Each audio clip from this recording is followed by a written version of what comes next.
L'histoire du Rwanda est marquée par des dynasties royales, la colonisation, l'indépendance et des événements tragiques, notamment le génocide de 1994. Voici un résumé des grandes périodes. 1. Période précoloniale, jusqu'au XIXe siècle. Le Rwanda était un royaume centralisé dirigé par un roi, Mwami.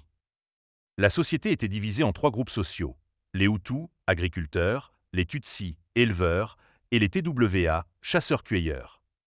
Les rois expandaient leur territoire et renforçaient leur pouvoir grâce à des alliances et des guerres. 2. Colonisation allemande et belge, 1897 à 1962. En 1897, le Rwanda devient une colonie allemande. L'administration coloniale appuie le pouvoir royal. Après la Première Guerre mondiale, la Belgique prend le contrôle du Rwanda en 1919 sous mandat de la Société des Nations, SDN. Les Belges renforcent la distinction entre Hutus et Tutsis en introduisant des cartes d'identité ethnique et en favorisant les Tutsis dans l'administration. 3. La Révolution rwandaise et l'indépendance, 1959 à 1962. En 1959, des tensions entre Hutus et Tutsis dégénèrent en violence.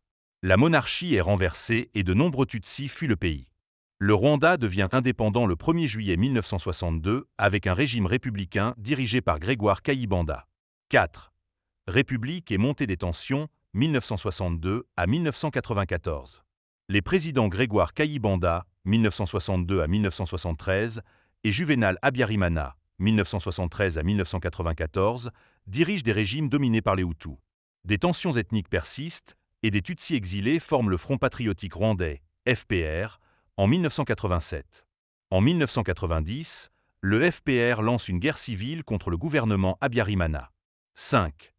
Le génocide contre les Tutsis, avril-juillet 1994. Le 6 avril 1994, l'avion du président Habyarimana est abattu.